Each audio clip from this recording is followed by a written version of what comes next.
লা ইলাহা ইল্লাল্লাহু মুহাম্মাদুর রাসূলুল্লাহ সাল্লাল্লাহু আলাইহি ওয়াসাল্লাম বালাগাল উলা কামালিহি কাশাওয়াত তুজা বিজামালিহি হাসানাত জামিউ খিসালিহি সাল্লাল্লাহু আলাইহি ওয়া আলিহি।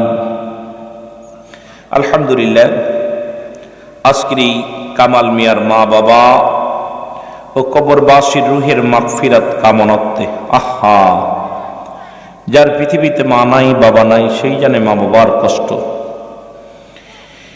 সেই মা বাবার রুহের মাগফিরাত কামনার্থে, এলাকাবাসীর কবরবাসীর মাগফিরাত কামনার্থে 12তম বাৎসরিক ইসলামী জলসা ও মাহফিল রব্বুল আলামিন আপনাকে আমাকে আসার মতো বসার মতো সুযোগ দান করল। উচ্চ কণ্ঠে আওয়াজ দেবেন আলহামদুলিল্লাহ।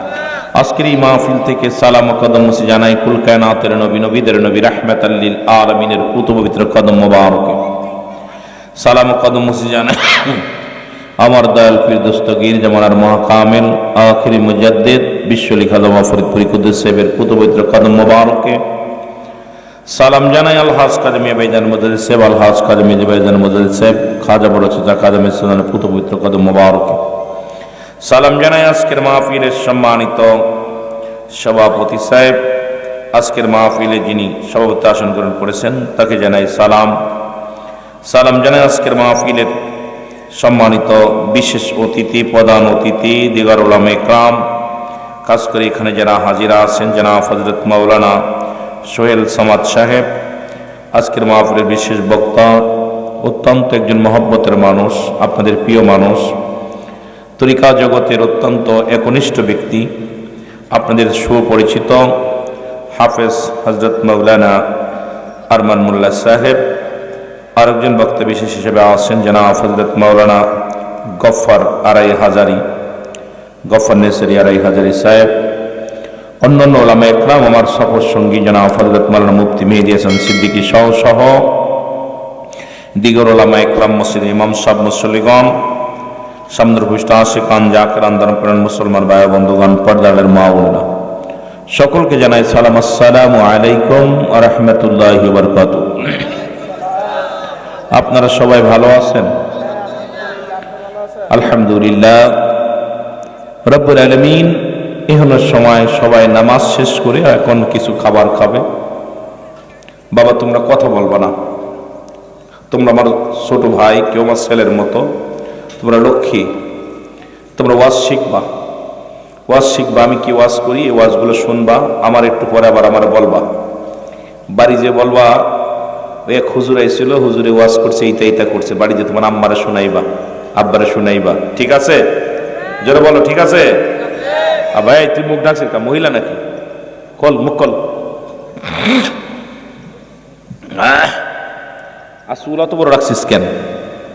চুলে কি ভাত দিব? চুল রাখবি না, ছোট মানুষের দোয়া নিবি, চলাফেরা এমন ভাবে চলবি মানুষ যেন ভালো বলে, সবসময় যদি মানুষ যেন দোয়া করে, মানুষের দোয়া নিবি বেশি।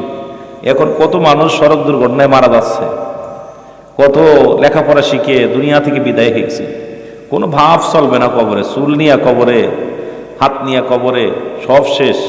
মাহফিলে বইসস, আল্লাহর কাছে কানবি যে আল্লাহ যেন দয়া করে, ঠিক আছে? লেখাপড়া করো, তাই চাকরি করো, ছেড়ে দিস, আব্বা মার খেদমত করবা, জব করো, যেহেতু আল্লাহ দয়া করুক। ছোট্ট মানুষ দেখো, আজকে ধনীর ছেলে হলে লেখাপড়া করতে পারতে, হয়তো অভাবী সংসার, আল্লাহ তোমাদেরকে এই বয়সে লেখাপড়া করার কথা শিখান, তোমার চাকরি করতেছো। রব্বুল আলামিন তোমাদের উপর রহম দান করুক, রহমত দান করুক, যেন বলো না আমিন। আল্লাহ যেন তোমাদের হালাল উপার্জন করার তৌফিক দান করে, এই হালাল উপার্জন যেন তোমার মা বাবার খাওয়াইতে পারো, সঠিকভাবে চলতে পারো। কারণ সদা সর্বদাই মানুষের দেহের মধ্যে যে পরিমাণ রোগ ঢুকছে বাজান, এই রোগের কোনো ওষুধ নাই। আর ডাক্তাররা কয়টা রোগের ওষুধ জানে? এই বর্তমান জামানা মুসিবতের জামানা, গজবের জামানা, আল্লাহ একটার পর একটা বিপদ দিতেছে। রব্বুল আলামিন যেন আজকের মাহফিলের খাতিরে সকল বিপদ থেকে আল্লাহ উদ্ধার করে দেন বলুন আমিন। এ ভাইরা আমার, বন্ধুরা আমার, আজকে বাবা মার, পিতা মাতার দোয়ার অনুষ্ঠান। কেবা কারো জন্য দোয়া করে, কেবা কারো জন্য দোয়া চায়। যে জায়গা গেলে মানুষের বিচার হয়, যে জায়গা গেলে মানুষের হিসাব হয়, যে জায়গা গেলে মানুষ আর কোনোদিন ফিরে আসে না, সেই জায়গার নাম হলো কবর। যে দেশে গেছে কত আপনজন চলে গেছে আর ফিরে আসে নাই, আমি আপনিও চলে যাব। সুতরাং সেই পিতামাতার আলোচনা, কবর আলোচনা করার আগে একটু আলোচনা করে আসি, যেহেতু তরিকাপন্থী আলোচনা। আমার ভাইরা আমার, বন্ধুরা আমার, গভীর মনোযোগ। পৃথিবীর মধ্যে পিতামাতার জন্য 14টা হক রয়েছে। কয়টা হক? জোরে বলেন, কয়টা হক? 14টা হকের মধ্যে 7টা হক হলো দুনিয়ার মধ্যে জীবিত থাকতে, আর 7টা হক হলো ইন্তেকালের পরে। খুব খেয়াল করা লাগবে এ মুসলমান, গভীর মনোযোগ। যেহেতু আপনি আমি আজকে মৃত্যুবার্ষিক মাহফিল, কবরবাসীদের স্মরণের মাহফিল। অনেকেই কবরে চলে গেছে, অনেকের আব্বা নাই রে, অনেকের মা জননী দুনিয়ার মধ্যে নাই। এই বাবা মার 14টা হক যদি আদায় না করে তুমি থাকো, আব্বা মার সঙ্গে তুমি কি করবা? হক আদায় করতে পারলে না, এর জন্য আল্লাহর দরবারে তুমি দায়ী থেকে যাবা। জোরে বলো আল্লাহু আকবার। ওরে আমি যদি চাহি গো মারা, আমি যদি বিদেশের মাটিতে, লাশটায় আমার পৌঁছাই দিও মায়ের কলেতে। বলো লাশটায় আমার পৌঁছাই দিও।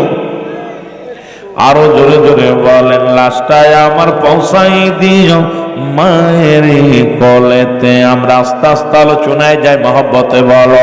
ওরে আমি যদি যাই গো মারা, আমি যদি বিদেশের মাটিতে, লাশটায় আমার পৌঁছাই দিও মায়ের কলেতে। ওরে লাশটায় আমার পৌঁছাই দিও। গ্রামবাসী রে,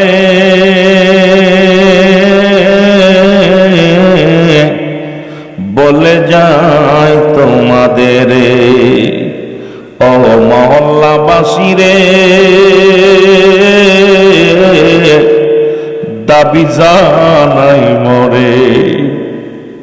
জন্মের পরে যে কলেতে রাখছে আমার মা,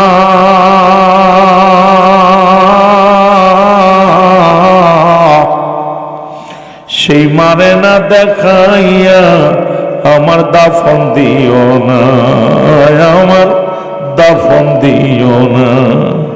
জন্মের পরে যে কলেতে রাখছে আমার মা,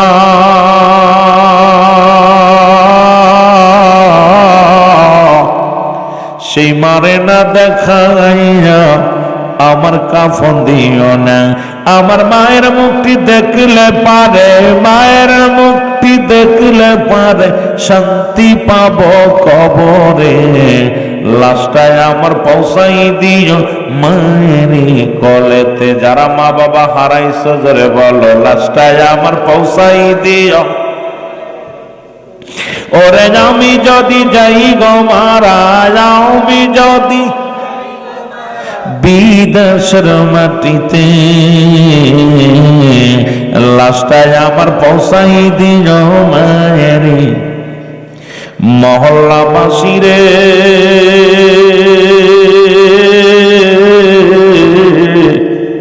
একটা দাবি জানাই তোমাদের কাছে, আমি দাবি রাখি তোমাদের কাছে। বাপে মেরা তৌরি লইয়া, আল্লাহ আল্লাহ